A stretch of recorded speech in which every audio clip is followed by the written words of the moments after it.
My name is Donna Ainsworth. I am 32 years old. And 6 days before my wedding, I found out my mom had accepted $40,000 from another family to stop me from marrying the man I love. She didn't tell me. She didn't tell my dad. She took the money, wrote a speech for my father to read at the altar, and invited the other man to sit in the third row. 10 minutes before the ceremony, my maid of honor looked at me and said 3 words. Don't go out there. I peeked through the door.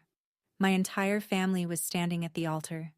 Microphone, letter, phone camera rolling. What they did next was supposed to break me. It didn't. Welcome back to Calm Drama Stories, where real family moments become the stories you can't stop listening to. If this one hits close to home, drop a comment below and be sure to subscribe. I grew up in a split-level house 11 miles outside Knoxville, Tennessee. Nothing fancy. 3 bedrooms, 1 bathroom, a backyard with a rusted swing set my father never took down. My dad, Richard, worked 31 years for the Postal Service. My mom, Janet, managed the front office of a dental clinic until she retired early at 54. My sister Tessa is 5 years younger than me, and from the day she was born, the math in our house changed. I became the responsible one, the one who cooked Thanksgiving sides at 14. The one who drove my grandmother to her dialysis appointments every Tuesday because my mother said she was too tired. The one who babysat Tessa every Friday night so my parents could go to dinner. My mother had a phrase she used like a hymn. You're the big sister. You set the example. So I said it. I paid my own way through Pellissippi State Community College, working the morning shift at a cafe on Kingston Pike. I transferred to the University of Tennessee. I graduated with a paralegal studies degree and 0 help from anyone sitting in my childhood living room. Today, I work as a litigation paralegal at Brennan & Associates, a family law firm downtown. I handle custody disputes, asset division, protection orders. I bought my own townhouse 2 years ago. I owe nothing to anyone. But in my family, doing well for yourself doesn't earn you applause. It earns you more responsibilities. More holidays to cook. More errands to run. More silence when you ask for something in return. I've never asked my parents for rent money. I've never asked them for a ride. But somehow, I was always the one who owed them something. My mother runs our family the way a mayor runs a small town. She controls the budget, the schedule, the narrative. If you disagree, you don't get voted out. You get guilt-tripped until you fold. Her favorite weapon is a single sentence. After everything I've done for this family. She said it when I told her I couldn't drive Tessa to her hair appointment. She said it when I missed Easter brunch because I had a filing deadline. She said it so often that by the time I turned 30, I could feel the words forming before she opened her mouth. My sister Tessa is 27. She lives in a 1-bedroom apartment my mother pays for. She calls herself a content creator. She has 3,200 followers. She posts brunch photos and outfit reels and occasionally a 30-second video about journaling. My mother bought Tessa a car for her 25th birthday. My mother has never bought me anything that didn't come with a condition. And then there's my dad, Richard Ainsworth, the ghost at the head of the table. He sits in his recliner. He reads the Knoxville News Sentinel. When there's a conflict, he says 4 words. Listen to your mother. Then he turns the page. I internalized this dynamic for 32 years. I told myself it was normal. Every family has roles. Every eldest daughter carries weight. But 3 years ago, something shifted. I met someone who looked at me and saw a person. Not a function. Not a fixer. Not the dependable one. His name is Marcus. And when I brought him home for Thanksgiving, everything changed. Marcus Thompson is a structural engineer. He designs bridges and parking structures for a firm in West Knoxville. He is 34 years old, 6'1", quiet in the way that makes people lean in when he speaks. We met at a fundraiser for the Knoxville Area Urban League. He asked me about my work. I talked for 40 minutes. He listened to every word. 4 years ago, I brought him to Thanksgiving dinner at my parents' house. He wore a pressed shirt. He brought a bottle of wine and a bouquet of sunflowers for my mother. He shook my father's hand and said, "Sir." My mother's reaction was a smile that didn't reach her eyes. She set an extra place at the table and said, "He seems nice." That was it. No follow-up question, no warmth. Just 2 words wrapped in cold politeness. After dinner, while Marcus helped wash dishes, my mother pulled me into the hallway. "Are you sure about this?" "You could do so much better, Donna." She didn't say what she meant. She never does. But the meaning sat between us like furniture. Tessa passed through the kitchen, glanced at Marcus, and said, "He's not what I imagined for you, sis." Then she laughed and walked away. My father said nothing. He watched football in the den with the volume up. That night, after Marcus left, I found my mother sitting at the kitchen table writing something on a sheet of yellow legal paper. I asked her what it was. She folded it and tucked it into her purse. "Just notes for Christmas planning," she said. I didn't think about that moment again for 3 years. I should have. The next 4 years played out like a pattern you only see when you step back far enough. Year 1. My mother forgot to invite Marcus to Christmas dinner. She said it was just family. I reminded her Marcus was part of my life. She said, "Well, he's not family yet, is he?" Year 2. My mother organized a neighborhood barbecue and introduced me to Derek Whitmore, Carol's son. He just moved back from Atlanta. Wonderful young man. Derek was polite, bland, and clearly placed next to me on purpose. Marcus was standing 6 feet away holding a plate of corn. Year 3. My mother stopped asking about Marcus entirely. She referred to him as your friend. When I corrected her, she changed the subject. When Marcus called to wish her a happy birthday, she let it go to voicemail. He never complained. Not once. On the drive home from every dinner, every holiday, every awkward Sunday visit, Marcus held my hand and said nothing unkind about any of them. That restraint cost him something. I could see it in the way he exhaled when we pulled into our driveway. I started spending less time at my parents' house. Fewer Sunday dinners, fewer phone calls. My mother noticed immediately. "You've changed since you met him," she said. That sentence was a grenade wrapped in concern. She wanted me to apologize. I didn't. What I didn't know was that my mother had been making plans. Real plans. The kind that involve handshakes and bank transfers and a man's family willing to pay for an outcome. I wouldn't learn any of that until 6 days before my wedding. And by then, the price tag on my life had already been set. Marcus proposed on the bank of the Tennessee River, near the same walking trail where we had our first date. No ring box hidden in dessert, no flash mob, just the 2 of us on a bench at sunset and a small velvet box he pulled from his jacket pocket. I said yes before he finished the sentence. I called my mother that evening. She picked up on the second ring. I told her. And for 3 full seconds the line was silent. "Well," she said, "I hope you've thought this through."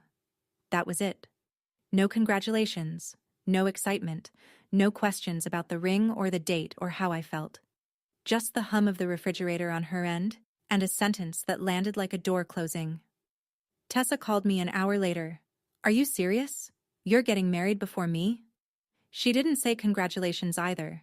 She asked about the ring size, the venue, the budget. She asked if she could be a bridesmaid and then complained about the color palette before I had even chosen one. My father was the only one who said something decent. "Congratulations, sweetheart." 6 seconds. Then he handed the phone back to my mother.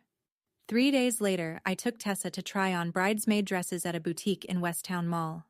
While I was in the fitting room, I heard her voice through the wall. She was on FaceTime with a friend. "Can you believe she's doing this? This is going to be such a disaster." She laughed. Her friend laughed back. I stood in the fitting room holding a hanger and staring at the wall. Then I put my shoes back on and walked out. 3 weeks after the engagement, my mother called me with an unusual request. My mother's voice was different on the phone that night. Softer, almost careful. Like she was reading from a script she had rehearsed. "Donna, I want to help with the wedding. I've been saving for years. I can contribute $20,000. I sat on the edge of my bed and blinked. My mother had never offered me money. Not for college. Not for my car. Not when I was 22 and eating ramen 3 nights a week. And now, out of nowhere, $20,000. "Mom," I said. That's... Are you serious? Of course I'm serious. You're my daughter. I just want to be involved in the planning. Is that too much to ask? My throat tightened. I almost cried. I wanted so badly to believe this was a turning point, that my mother had finally seen what Marcus and I had built and decided to support it. That after 4 years of silence and sidelong glances and your friend, she was coming around. I said yes. I told her she could help with the guest list and the seating chart. I even apologized for being distant. She said, "It's okay, honey. We're family." That night, Marcus sat on the couch and listened. His expression didn't change. He set down his glass and said, "Your mom's never offered you money before. Just be careful." I waved it off. Maybe she's finally coming around. Marcus didn't push. He never pushes. He just nodded and kissed my forehead. I found out later that the $20,000 my mother offered wasn't hers. It had never been hers. Not a single dollar of it came from a savings account with her name on it. My mother inserted herself into the wedding planning with the precision of a woman who had been waiting for exactly this opportunity. Within 2 weeks, she had added 30 names to the guest list. People I had never met. People Marcus had never heard of. When I asked who they were, she said, "Family friends. Donna. It would be rude not to invite them." I scrolled through the additions on my laptop one evening and stopped at a name. Derek Whitmore plus guest. I called my mother. "Why is Derek Whitmore on the guest list? Carol is my best friend. Derek is like family. It would break Carol's heart if he wasn't there." I started to argue. Then I stopped. It was one guest. One seat. I told myself it wasn't worth the fight. My mother also suggested changes to the seating chart. She wanted Derek in row 3, close to the altar. I asked why. She said something about Carol's knees and aisle access. It made no sense, but I was tired and overwhelmed and drowning in vendor emails, so I let it go. Tessa refused to try on her bridesmaid dress for the second fitting. "That color washes me out," she said. "I want champagne instead of dusty rose." I changed the color. I shouldn't have. By now the wedding was 6 weeks out. 200 guests confirmed. Venue deposit paid, caterer locked, florist booked. I couldn't cancel without losing $14,000.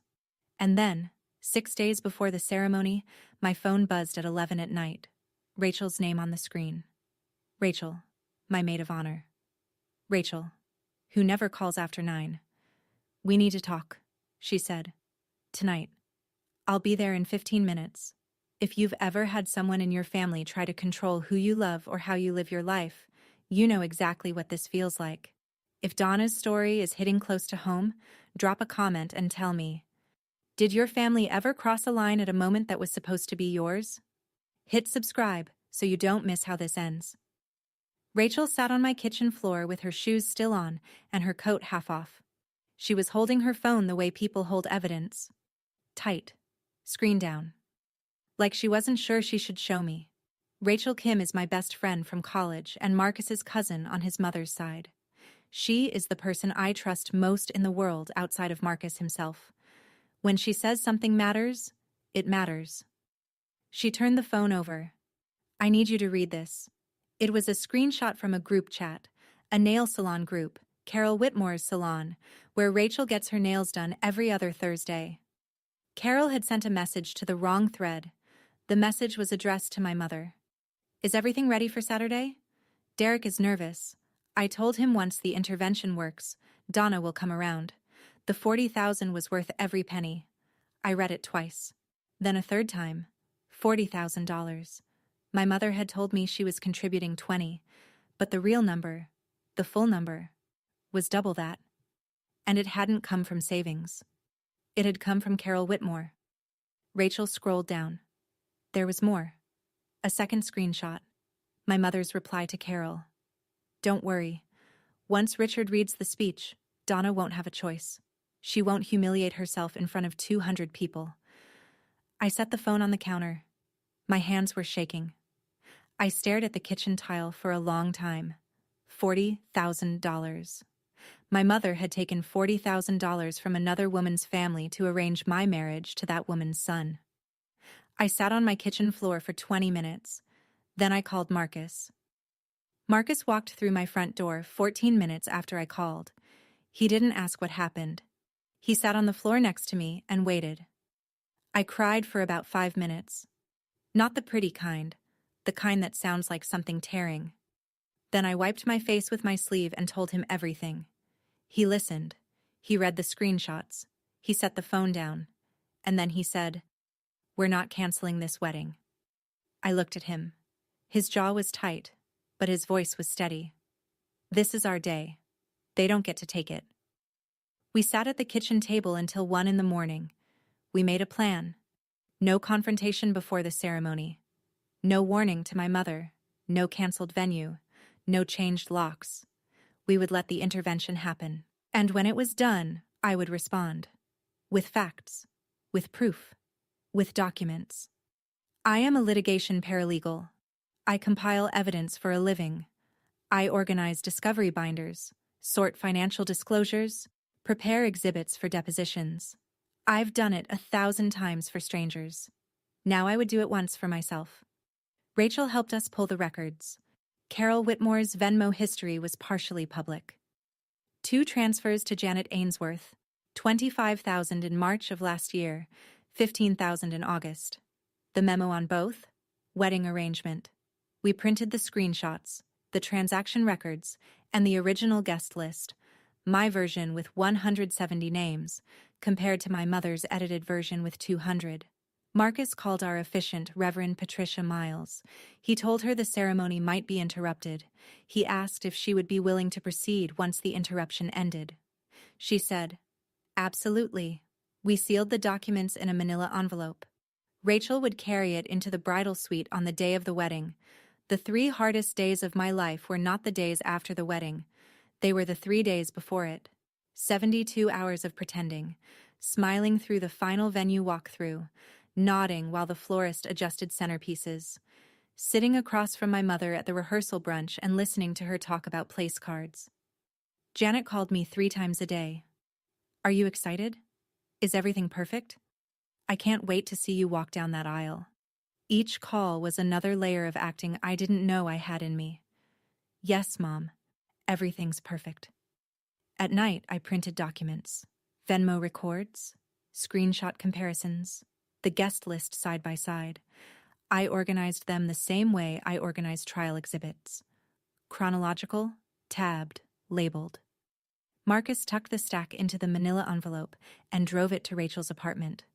She locked it in her closet. On Wednesday, 2 days before the wedding, I told Hector Vega. Hector is the senior partner at Brennan & Associates. He has been my mentor since I started at the firm 6 years ago. He was already coming to the wedding as a guest. When I told him what was happening, he went quiet for 10 seconds. Then he said, "If you need me to say anything, I'm there. Row 12, seat 3. I'll be watching." The rehearsal dinner was Thursday night, 40 people at an Italian restaurant near the venue. My mother stood and raised her glass. "To my beautiful daughter," she said. "And her," she paused, "future." She didn't say Marcus's name. Not once.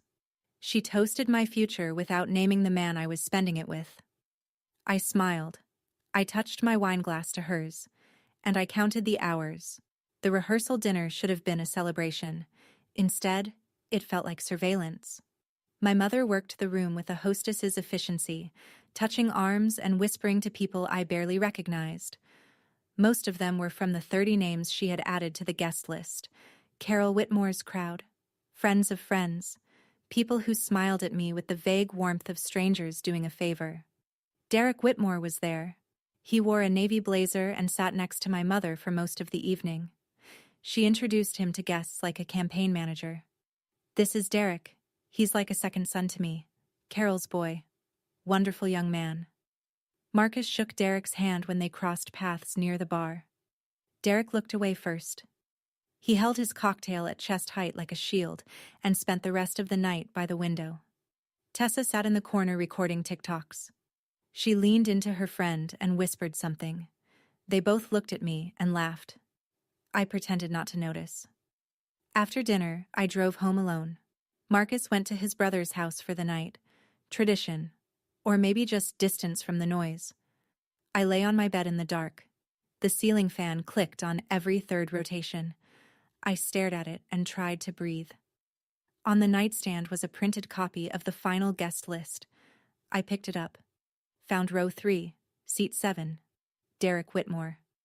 I circled the name with a red pen. Not because I needed to remember, because holding the pen made me feel like I still had control of something. Marcus texted at midnight. 2 more days. I'm right here. I turned off the light. I didn't sleep. I woke at 5:45 on the morning of my wedding. The sun wasn't up yet, but the sky was turning gray along the ridge east of Knoxville. June air through the cracked window. No breeze. I showered. I ate half a granola bar. I drove to the venue in my sweatpants with my dress in a garment bag on the back seat. The venue was a garden estate on the outskirts of Farragut. Stone paths, boxwood hedges, a pergola draped in white fabric where the ceremony would take place. 200 white chairs in curved rows. The caterers were already setting up the cocktail hour tables. Rachel met me in the bridal suite at 7. She had the manila envelope in her tote bag. She didn't say anything. She just set it on the table next to my makeup kit and squeezed my arm. Hair and makeup took 2 hours. 2 other bridesmaids came and went. They talked about the weather, the flowers, the playlist for the reception. Normal things, safe things. At 9:15, my mother walked in. "You look beautiful, honey." She hugged me, her arms wrapped tight. I hugged back, but my body was stiff. She reached into the large tote bag she carried everywhere and pulled out a white envelope. Her handwriting on the front. "For Donna." She set it on the vanity. "I wrote you something. For later." I looked at the envelope. Then I looked at my mother's face. She was smiling the way she always smiles when she believes she is in control. She left the room. The door clicked shut. Rachel looked at me. I looked at the envelope. Then I looked at the manila one on the table. "It's happening," I said. Rachel opened the manila envelope at 9:32. She laid the documents across the vanity table one at a time. I stood behind her in my wedding dress, veil pinned, hands steady. The first page was a printed screenshot. Carol Whitmore's text to my mother, sent to the wrong group chat. "Is everything ready for Saturday? Derek is nervous. I told him once the intervention works, Donna will come around." The $40,000 was worth every penny. The second page was a Venmo transaction record. Carol Whitmore to Janet Ainsworth, $25,000, March 15th of last year. Memo, wedding arrangement. The third page was the second transfer. $15,000, August 22nd, same memo. The fourth page was a side-by-side comparison of 2 guest lists. The one I created, 170 names. The one my mother submitted to the venue, 200 names. 30 additions. All of them connected to Carol Whitmore's circle. The fifth page was another screenshot. My mother's reply to Carol, "Don't worry. Once Richard reads the speech, Donna won't have a choice. She won't humiliate herself in front of 200 people. I read every page. I read them slowly, the way I read exhibits before a deposition. No emotion, no rushing, just facts arranged in sequence. $40,000. That's what my mother thought my wedding was worth. That's what she thought my life was worth." Rachel stood next to me. She didn't speak until I did. "What do you want to do?" I stacked the documents, slid them back into the envelope, pressed the clasp shut. "Exactly what we planned." She nodded. She tucked the envelope into my clutch bag. White satin, small enough to hold in one hand. At 10:15, I stood in front of the full-length mirror in the bridal suite. White dress. Simple cut. No beading. No train. I had chosen it because it looked like something I would actually wear. Not a costume, not a performance. Rachel had switched my mascara 2 days ago without telling me. Waterproof. She knows me better than I know myself. My phone buzzed. "Marcus, whatever happens out there, I'm marrying you today." I smiled at the screen. Then I set the phone face down on the vanity. At 10:20, Reverend Patricia Miles knocked on the suite door. She wore a cream-colored blazer and a calm expression. "I've been briefed," she said. "The ceremony will proceed. If there is an interruption, I will wait. When it is finished, I will continue. You have my word." I thanked her. She left. At 10:25, another text. "Hector Vega. Row 12, seat 3. I'm here." Rachel adjusted my veil. She pressed the clutch bag into my hand. The envelope inside weighed almost nothing. 5 pages. A few ounces of paper. But they held the truth about $40,000, a deal my mother made with another woman, and the man in row 3, who was part of the transaction. I looked at the vanity. My mother's white envelope was still there. For Donna. I picked it up. I turned it over once. Then I set it down. "I'll read it later," I said. "Or maybe never." Rachel opened the bridal suite door. The garden was full. I could hear low voices, chairs shifting on grass, a string quartet warming up. The coordinator said, 2 minutes, and held up a finger. And then the music started. Cannon and D drifted through the open garden. 200 faces turned toward the back of the aisle. I stepped out of the bridal suite and into the sunlight. The grass was freshly cut. White rose petals lined the stone path. Wind chimes hung from the pergola, catching the breeze off the hills. I walked slowly. One step, then another. I kept my eyes on the end of the aisle where Marcus stood in a charcoal gray suit with his hands clasped in front of him. He was smiling. Not a big smile. The quiet kind that lives mostly in his eyes. Then I looked left. My father was not standing at the end of the aisle to walk me in. He was standing at the altar. On the platform, holding a wireless microphone. My mother was beside him, white envelope in her hand. She looked out at the crowd the way someone looks at an audience before a speech. My sister was on the other side of the platform. Phone raised, camera lens aimed down the aisle, red recording dot visible even from 30 feet away. I kept walking. My heels pressed into the grass. I held the clutch bag tighter. As I passed row 3, I caught a glimpse of him. Derek Whitmore. Gray suit, hair freshly cut, eyes on the ground. He looked like a man who wanted to be anywhere but here. I reached the altar. Marcus took my hand. His fingers were warm and steady. He leaned in close enough that only I could hear. "I'm here." I squeezed his hand. 200 guests settled into their chairs. The string quartet stopped. The garden went quiet except for the wind chimes and the slow turn of the overhead fans. Something was wrong. Everyone could feel it. Reverend Patricia stepped to the podium. She opened her ceremony book. She took a breath. "Dearly beloved." My mother's voice cut through the garden like a blade. "Wait. Before this goes any further, there is something everyone in this room needs to hear." 200 guests froze. A woman in the second row put her hand over her mouth. A man near the back leaned forward. My mother walked to the center of the altar platform. She took the microphone from my father's hand with a practiced motion, as if she had rehearsed this. She probably had. "I'm Donna's mother." She faced the crowd. Her chin was up. Her voice was clear and controlled. "I love my daughter more than anything in this world. Which is why I can't stand here and watch her make the biggest mistake of her life." A gasp rippled through the seats. Someone whispered. Someone stood up and sat back down. Janet turned to me. Her eyes were hard and certain. She believed she was saving me. That's the thing about my mother. She has never once questioned whether she's right. "Your father has something he needs to say to you." She extended the microphone toward Richard. He reached for it. His hand was shaking. Marcus stood beside me. His grip on my hand had not loosened. His breathing had not changed. He watched my father take the microphone the way an engineer watches a load test, calm, patient, already knowing the structure will hold. Rachel stood behind me in the bridesmaid line. I could feel her shift her weight. The clutch bag pressed against my side where she held it ready. Richard raised the microphone to his mouth.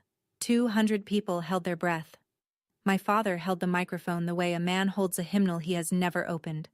He looked at the sheet of paper in his other hand. His eyes scanned it once. Then he started reading. "Marcus, we don't..." He paused. He swallowed. We don't know much about you.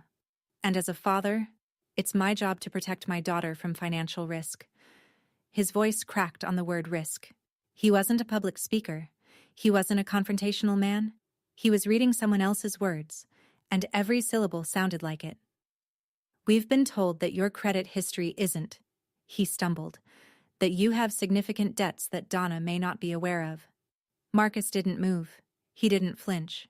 He stood there with my hand in his, shoulders straight, chin level. He looked at my father the way you look at someone who doesn't know they're being used. Richard kept reading. We're concerned that this marriage is based on incomplete information. We believe Donna deserves a partner who can provide the stability and security she's worked so hard for. Someone in the fifth row whispered, "Oh my God." A bridesmaid behind me inhaled sharply. I heard chairs creak as 200 bodies shifted in their seats. My mother stood beside my father, nodding. Slow, satisfied nods, like a teacher watching a student deliver the correct answer. Tessa was behind them, phone steady, lens zoomed in on my face. She was waiting for me to cry. She was waiting for the breakdown that would make the content she craved. I did not cry. I held Marcus's hand. I breathed through my nose. My father folded the paper. He looked at Janet. Then he looked at me. He didn't know what to do next. She did. My mother opened her letter. My mother just accused my husband of fraud in front of 200 people on my wedding day, and she's not done. If you're holding your breath right now, imagine how I felt standing there in that white dress. Stay with me, because what happened next is the reason I'm telling you this story. My mother unfolded the letter like a proclamation. She held it at arm's length. Her reading glasses were already on, perched at the tip of her nose. Dear Donna, her voice carried across the garden. I'm writing this because I know you won't listen to me any other way. She took a breath. The crowd was silent. Even the wind chimes had stopped. Marcus is not who you think he is. He has no savings. He has no family property. He cannot give you the life you deserve. I watched my mother's face. She believed every word. She believed she was delivering a rescue. That is the shape of her delusion. It looks exactly like love. She listed her evidence. Marcus rents an apartment. True. He invests in his career rather than real estate. My mother read that as failure. Marcus has no family wealth. True. He was raised by a single mother who worked 2 jobs. My mother read that as a warning sign. Marcus refuses to discuss his finances with us. Also true, because our finances are none of her business. My mother read that as secrecy. She folded the letter and looked at me. Then she looked past me, toward the 3rd row. There is someone who can give you everything you need. Someone who has been waiting for you. Someone this family has already welcomed. She pointed. Not a subtle gesture. A full extension of her arm, finger aimed at row 3. We can still fix this, Donna. Derek is waiting in the 3rd row. 200 heads turned at once. The sound of it, chairs squeaking, fabric rustling, breaths catching, filled the garden like a wave. Derek Whitmore sat in row 3, seat 7. He did not look up. The garden held its breath. 200 people stared at me. My mother stood at the podium with the letter at her side, chin raised, waiting for me to crumble. My father stood behind her, microphone still in his hand, face gray. My sister's phone glowed like a small eye. Derek Whitmore sat perfectly still in the 3rd row. His head was down. His hands were in his lap. He looked like a man who had been placed on a stage without his consent. 10 seconds of silence. The wind chimes swayed but didn't ring. A bird crossed the sky above the pergola. I squeezed Marcus's hand. He squeezed back. He gave me a nod so small that no one else in the garden could have seen it. But I saw it. And I knew. I turned to Rachel. She was already stepping forward. She held the clutch bag open. I reached inside and pulled out the manila envelope. It was light. 5 pages. A few ounces of printed paper. But it held the weight of $40,000 and 4 years of lies. I turned back to the podium. I looked at my mother. I looked at my father. I looked at the 200 people sitting in their white chairs, fanning themselves, wondering what they had just walked into. May I have the microphone, please? Richard handed it to me immediately. He didn't hesitate. The relief on his face was visible from the back row. He was done. I held the microphone in my right hand, the manila envelope in my left. I stood at the altar in my wedding dress, and I spoke. My voice was steady. I made sure of that. Thank you, Mom. I appreciate you sharing that with everyone. I let the words settle. My mother's eyebrows lifted. She expected tears. She expected surrender. She got neither. Now I'd like to share something with all of you. I held the microphone close. My voice was level. I spoke the way I speak in deposition prep. Clear, unhurried, precise. My mother is right about one thing. Marcus and I don't discuss our finances with my parents. That's because our finances are ours. But since we're being public today, let me be public too. I turned to Marcus. He gave me a single nod. Marcus Thompson is a licensed structural engineer. He has been employed at the same firm for 11 years. He has 0 outstanding debt. His credit score is 820. A murmur ran through the crowd. Someone in the 7th row whispered, I know this because I'm a litigation paralegal. I know how to verify facts. It's what I do for a living. I opened the manila envelope. I held up the first document, the guest list comparison. My mother submitted a guest list to this venue with 30 names I didn't approve. All of them connected to one family. I held up the second document, the Venmo records. I glanced at Tessa. She was still holding her phone up, but her hand was shaking now. The red recording dot pulsed. Keep recording, Tessa. The audience deserves to hear this too. Tessa's face went white. She didn't lower the phone, but she didn't steady it either. My mother's mouth opened. Then it closed. She looked at the documents in my hand the way a defendant looks at discovery they thought had been destroyed. I turned the page. Now let me tell you where my mother's $20,000 wedding contribution actually came from. I held up the Venmo printout. My hand was steady. My voice did not waver. March 15th of last year. Carol Whitmore transferred $25,000 to Janet Ainsworth. The memo reads, Wedding arrangement. I paused. Let the words land. August 22nd. Another transfer. $15,000. Same sender, same recipient, same memo. I lowered the page and looked out at the crowd. That's $40,000. From Carol Whitmore, whose son Derek is sitting right there in row 3. 200 heads turned to the 3rd row. Derek sank lower in his chair. His face was red. He stared at the grass between his shoes. My mother accepted $40,000 from another family to arrange my marriage, to a man I never agreed to marry. And when I chose Marcus instead, my mother decided to stop the wedding. The garden erupted. Not with shouts, with whispers, the kind that sound like water rushing. Someone in the back stood up. Carol Whitmore, seated 4 rows behind Derek, pressed her hand to her chest and then dropped it into her lap. Janet stood frozen on the altar platform. Her letter hung limp in her hand. Her face had gone from composed to colorless in the span of 30 seconds. She opened her mouth. Donna. I wasn't finished. The $20,000 my mother offered to contribute to this wedding came directly from the $40,000 Carol Whitmore paid her. My mother used another family's money to buy a seat at the table she was planning to flip. Someone in the crowd said, she took the money. Not a whisper. A statement. Out loud. And every person in that garden heard it. My mother's composure cracked from the center outward, the way a windshield fractures when a stone hits it at highway speed. That's not... You don't understand. It wasn't like that. Carol was helping us. She wanted what's best for both families. Her voice pitched upward. She gripped the podium railing. Her eyes swept the crowd, searching for an ally. She found none.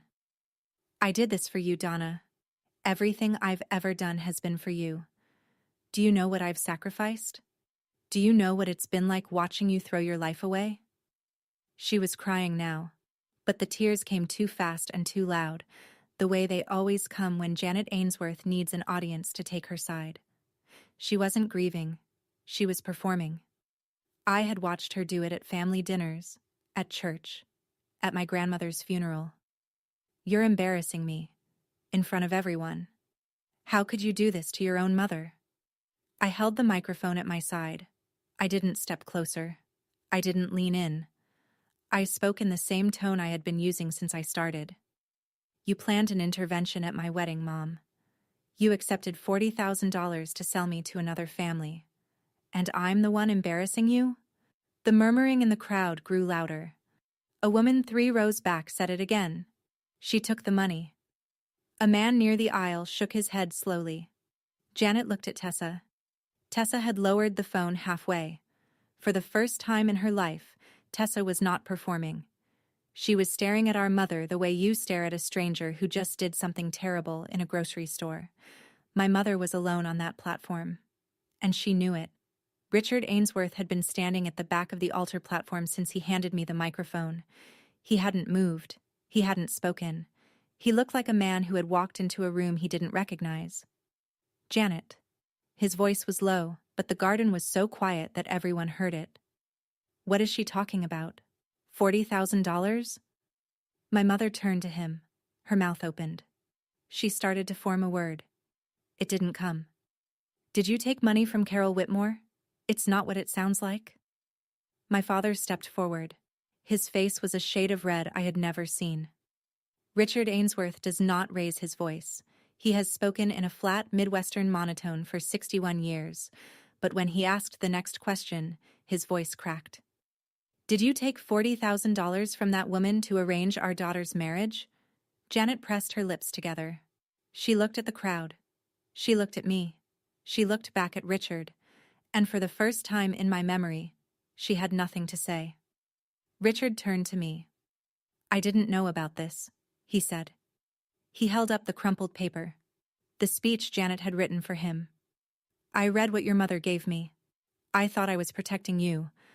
I thought Marcus had... He stopped. He looked at Marcus.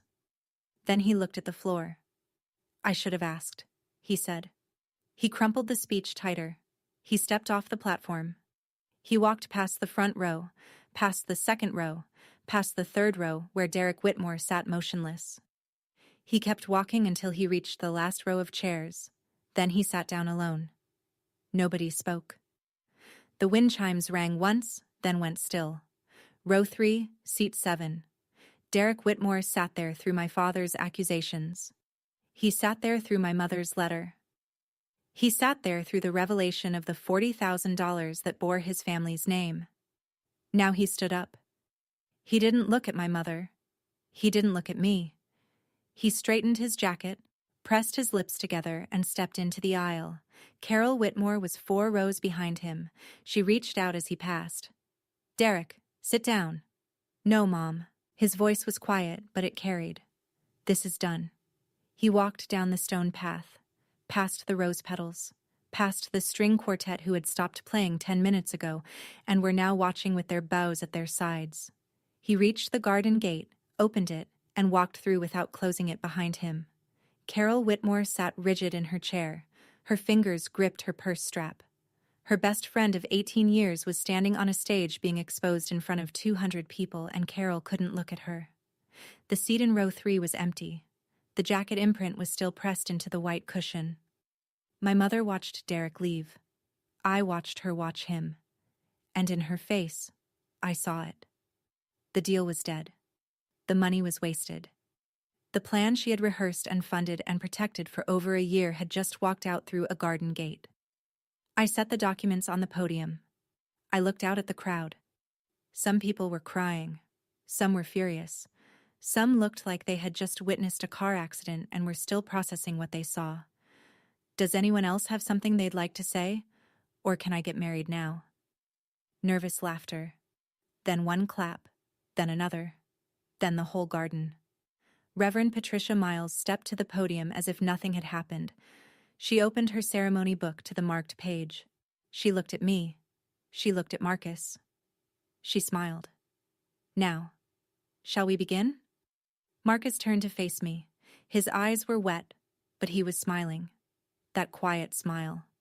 The one that lives in his eyes and doesn't ask for anything. I looked at this man who had stood beside me through every word of my mother's letter, every accusation from my father's lips, every second of silence that followed. He had not flinched. He had not argued. He had not defended himself with volume or anger. He held my hand. That was all. And it was everything. We said our vows. Mine were simple. I didn't write a speech. I didn't rehearse in the mirror. I said what I meant. I choose you. Not because my family approves. Not because it's easy.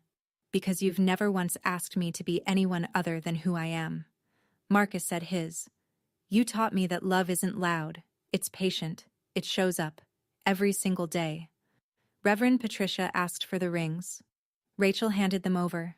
My hands were steady. Marcus's hands were warm. By the power vested in me by the state of Tennessee, I now pronounce you husband and wife. Marcus kissed me. 200 people stood. The applause was louder than the string quartet had ever been. Someone whistled. Someone cheered. And in my head, a sentence replayed. My mother's voice. We can still fix this, Donna. Derek is waiting in the third row. I looked over Marcus's shoulder at row 3. Seat 7 was empty. The white cushion still held the shape of a man who had walked away. After the kiss, I didn't walk back down the aisle. Not yet. The microphone was still on the podium. I picked it up. One more thing. The garden went quiet again. 200 people settled back into their chairs. Some leaned forward. Some gripped the armrests. My mother, still standing at the edge of the platform, looked at me with something between fear and exhaustion. I looked at her. $40,000. That's what my wedding was worth to you, Mom. That's what my life was worth. Not my happiness. Not my choices. $40,000 from a woman who wanted to buy a bride for her son. I paused. I let the number hang in the air. And I want you to know something. I would have loved you for free. All you had to do was show up and be happy for me. That's it. That was the price of keeping me. And you couldn't pay it. My mother made a sound. Not a word. A sound that came from somewhere deeper than language. Her face collapsed. The performance was gone. The manipulation was gone. What was left was a woman standing on a platform in a garden realizing that her daughter was not coming back. Not today. Maybe not for a long time. I set the microphone on the altar. I took Marcus's hand. We walked down the aisle together. The crowd stood again. This time the applause started from the front. Row by row it spread. A standing ovation that followed us all the way to the garden gate. We stepped through it. Marcus closed it behind us. And for the first time in 4 years, I exhaled. The reception was held in the garden pavilion. Fairy lights hung from the wooden beams. The caterer had arranged the tables in a semicircle around the dance floor. The DJ played Etta James as guests filtered in from the ceremony. 3 chairs at the family table stayed empty. Janet, Richard, Tessa. They had left sometime between the end of the ceremony and the start of cocktail hour. No one saw them go. No one asked where they went. Carol Whitmore's chair was also empty. The rest of the evening moved the way a good wedding should. Toasts, laughter. A first dance to a song Marcus and I had chosen 6 months ago. Rachel caught the bouquet and pretended to be surprised. Hector Vega stood during the reception and raised his glass. To Donna and Marcus, 2 people who know that real strength isn't about being loud, it's about standing still when the whole world tries to push you over. The room clapped. Marcus squeezed my hand under the table. We danced. We cut the cake. Marcus's mother cried into a napkin and told me she had been praying. His brother made a joke about structural engineering and load-bearing partnerships. People laughed, the kind of laughter that comes from relief as much as humor. But once, near the end of the night, I looked at the family table. The 3 empty chairs, the untouched place settings, the folded napkins no one would unfold. Marcus followed my gaze. You okay? I looked at him, then back at the chairs, then back at him. I will be. He took my hand. We went back to the dance floor. The fairy lights swayed overhead. The music played. And I let myself be happy for one night without asking what it would cost. The hotel room was quiet. We had booked a suite at the Hilton downtown, 12 miles from the venue. The AC hummed. The curtains were half drawn. City lights filtered through the gap. I sat on the edge of the bed in my dress. I hadn't changed yet. Marcus was beside me, tie loosened, jacket draped over the chair. On the nightstand was my mother's white envelope. For Donna. Rachel had grabbed it from the bridal suite vanity and tucked it into my overnight bag without asking. I picked it up. I turned it over. I opened it. The letter was 2 pages, handwritten in my mother's careful cursive. I read it in the quiet of that hotel room, while my husband sat next to me and said nothing. Most of it was what I expected. Guilt. Justification. The word sacrifice appeared 4 times. But at the bottom of the 2nd page, the tone changed. I'm scared I'm losing you. I'm scared you'll forget where you came from. I'm scared he'll take you away from us and I'll never see my daughter again. I read those lines twice. They were real. I could feel the difference between performance and pain. That paragraph was pain. But pain doesn't excuse a plan. Fear doesn't justify a transaction. My mother was scared. And instead of trusting me, she tried to buy my future from a woman with a checkbook. I folded the letter. I put it in the nightstand drawer. I didn't throw it away. Marcus looked at me. What happens now? We go home. We build our life. And we wait. Wait for what? For them to decide if they want to be in it. He nodded. He turned off the lamp. The city lights stayed. I went no contact for 6 months. I changed my phone number. I blocked my mother, my father, and my sister on every platform. I told my firm's receptionist that if anyone named Ainsworth called the office, to take a message and nothing more. Janet tried to reach me through every back channel she could find. She called Marcus's mother. She called Rachel. She sent a letter to my office through the mail. She showed up at the townhouse once on a Tuesday afternoon. Marcus answered the door. She asked to see me. He said, "She'll reach out when she's ready." He closed the door. Tessa deleted her Instagram 3 weeks after the wedding. The live stream she recorded during the intervention had been screenshotted and shared across Knoxville. Someone posted a clip to a local gossip page. The caption read, "Sister helps mom sabotage wedding in front of 200 people." Tessa moved to Chattanooga. She hasn't called me. I haven't called her.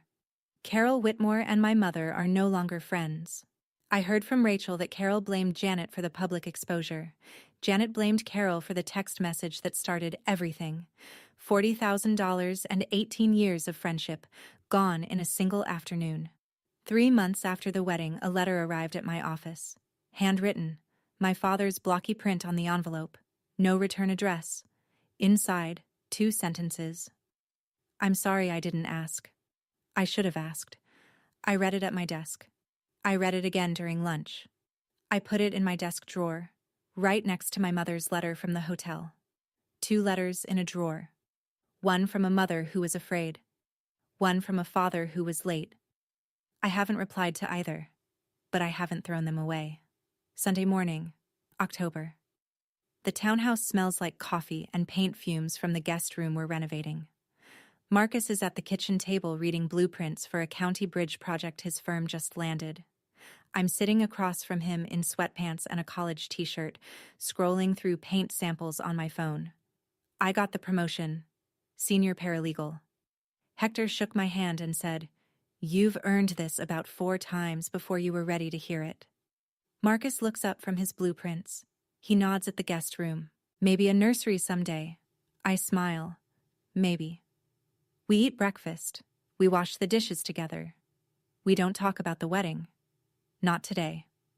On Thursday, I call my father. It's the first time in 6 months. We talk for 15 minutes. He tells me about his tomato plants. He tells me the gutters need cleaning. He tells me the neighbor's dog had puppies. We don't talk about the wedding. We don't talk about my mother. We don't talk about the letter. But the call happens. And that's something. When I hang up, Marcus asks, "How was it?" "Quiet," I say. But it was real. My mother has not reached out directly. She has not called, texted, or written since my father's letter. I don't know what that means. Maybe she's waiting. Maybe she's angry. Maybe she's ashamed. I don't expect her to come around. Not yet. Maybe not ever. But the door isn't locked. It's just closed. And if she ever knocks with clean hands, I'll answer. People ask me if I regret what I did at the wedding. I don't. Not because I wanted to humiliate my mother in front of 200 people, but because for 32 years I let my family decide what I was worth. I let them set the price. I let them write the terms. And on that day, in that white dress, in front of every person who mattered, I finally decided for myself. That's my story. One envelope, one aisle, and one choice that changed everything. If this reminded you that your life is yours to live, share this video with someone who needs to hear it. Thank you for being here. Drop a comment, hit subscribe, and I'll see you in the next one.